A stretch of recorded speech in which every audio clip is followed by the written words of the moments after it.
Then there is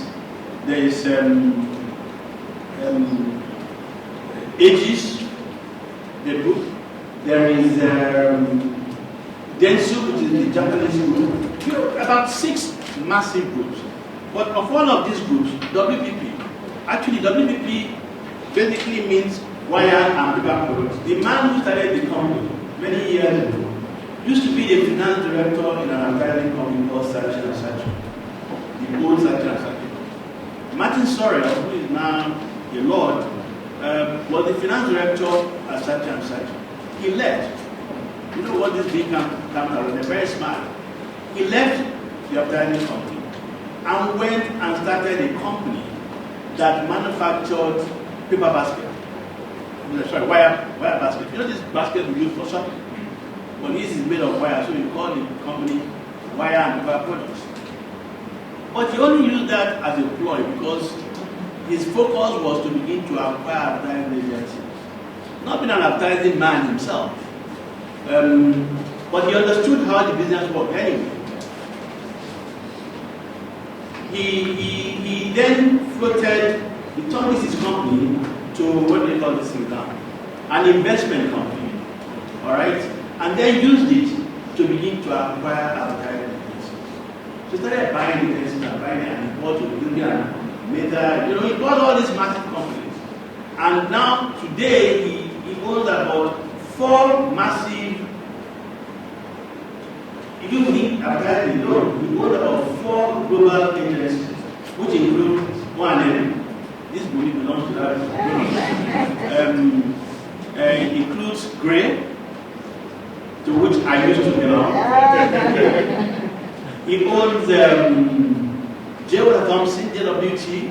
There's a company in Nigeria that's also a JWT affiliate. And there's one more. There's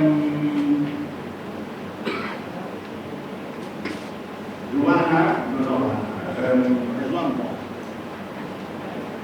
The one to which this boy is affiliated. Sally. Yes, no, the group is anyway, I can't remember the phone. These are 4 massive agency groups, and he owns media companies, which includes Mediacom, Mindshare. He owns PR companies that includes Boston Mastella, and then he owns IT companies and whatever. There are 420 companies in that group. 420. And he employs maybe 100 and something thousand. All involved in marketing. Mr. Sorrell is the CEO of the company. He's very smart. He didn't make himself chairman. He's CEO. But you know what? The company has become public. And today, Sir Martin Sorrell only owns 1% of the company. Only 1%. That's what I think we should do. So I was saying that the group turnover was in 2011, this year I just finished, was $72 billion. Alright? His revenue was 16 billion. That is what you may call their own income was $16 billion. And the profit stood at 1.92 billion. Now, where did the growth come from? His businesses in media investment, like the media companies, new business grew by 2.539 billion, because we're talking about the future of this business, isn't it? Okay. I said that the business, the growth that they recorded last year, 2.539 billion of that growth came from media investment companies, that is the media independents.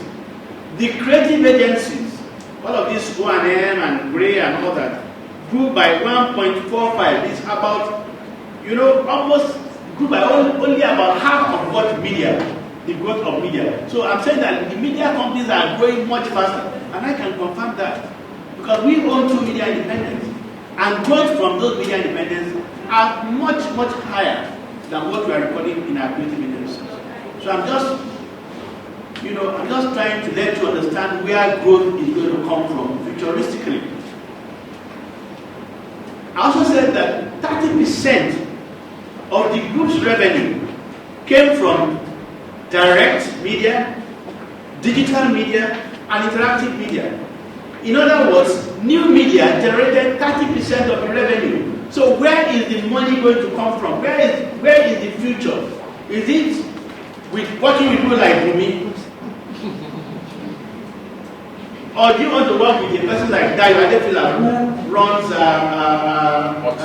hot sauce? So you must begin to look at where your future is going to lie.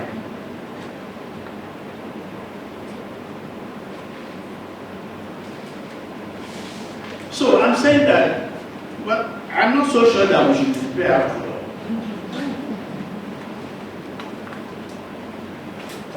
I'm saying we shouldn't despair because of the low levels of. I am an apostle. I've always said that the media rates in Nigeria are among the cheapest in the world. If media rates don't go up, advertising spending can never go up. But you see, the point is, media owners cannot just wake up and increase their rates.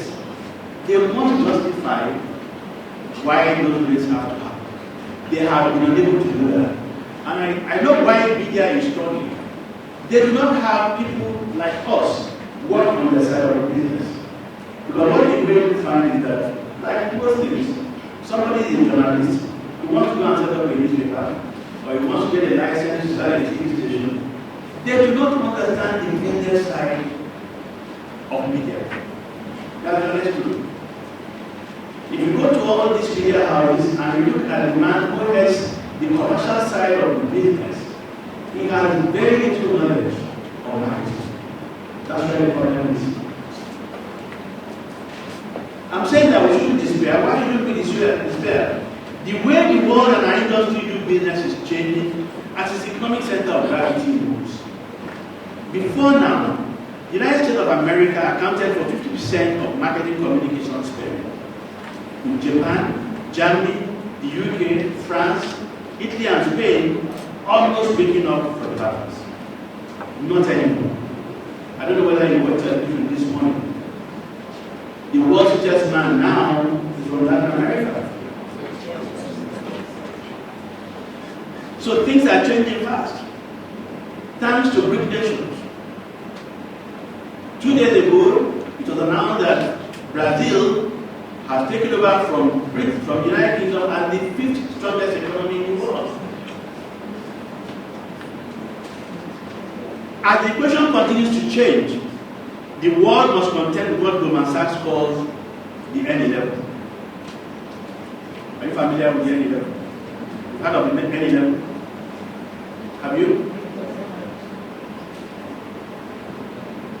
The N11, as identified by Goldman Sachs, includes such countries as Vietnam, Bangladesh, Indonesia, Iran, Mexico, Nigeria, Pakistan, Turkey, South Korea, and Egypt. These 11 countries have hope of joining with BRIC nations and creating the next economic power in the world if those countries are able to manage themselves properly, which is the challenge that I believe Nigeria has. My information is that global marketing communications groups are already scrambling for joint ownership of some of the major players in Nigeria. You know, I told you that at least 4 of those global companies are operating in Nigeria with affiliates. And I know for a fact that because of what is going to emerge futuristically, those global companies want to shift from just having affiliates here, in fact becoming owners. Not just part owners, they want to become owners of these companies. Why? Because their clients are saying, you know what, we see a future in Africa, we see a future in Nigeria, you better come with us and invest in the market.